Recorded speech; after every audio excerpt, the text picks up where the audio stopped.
गाई चला तर बनवूया असं चमचमीत कारलं जे कडू लागत नाही छान लागतं असे फ्रेश कारले घ्यायचे मस्तपैकी त्यांना मधून कापून त्यांच्या संपूर्ण बिया काढून घ्यायच्या बियाणी भाजी अजिबात चांगली लागत नाही त्याच्यात मस्तपैकी मधून कापलंय आपण त्याच्यात मस्तपैकी मीठ भरून घ्यायचं जेणेकरून नंतर त्याचा कडूपणा अतिशय मरून जातो मग मस्तपैकी कुकरला 4 शिट्ट्यांसाठी लावाय बघा मस्तपैकी शिजलेत आपले कारले मागचे शेपूट राहू द्यायची हा म्हणजे कसं दिसायला छान वाटलं की खायला बी मस्त वाटतं चला तर आपण त्याच्यात भरण्यासाठी कूट रेडी करूया शेंगदाण्याचा छान कूट करून घेतलाय जे आमच्या घरात सतत असतं त्यात तिखट मीठ हळद धनेपूड सगळं टाकून घेतलं आहे मग संपूर्ण त्यात भरून घेतलं आहे कारल्यांमध्ये छानपैकी असं त्याच्यानंतर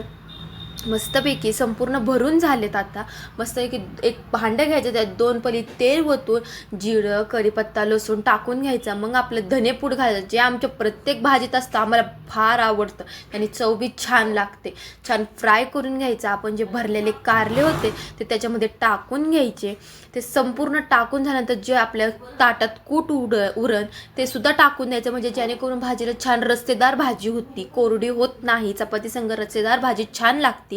ते छान फ्राय करून घ्यायचं थोडंसं आपल्याला पाहिजे घ्यायचं चला तर रेडी आहे आपली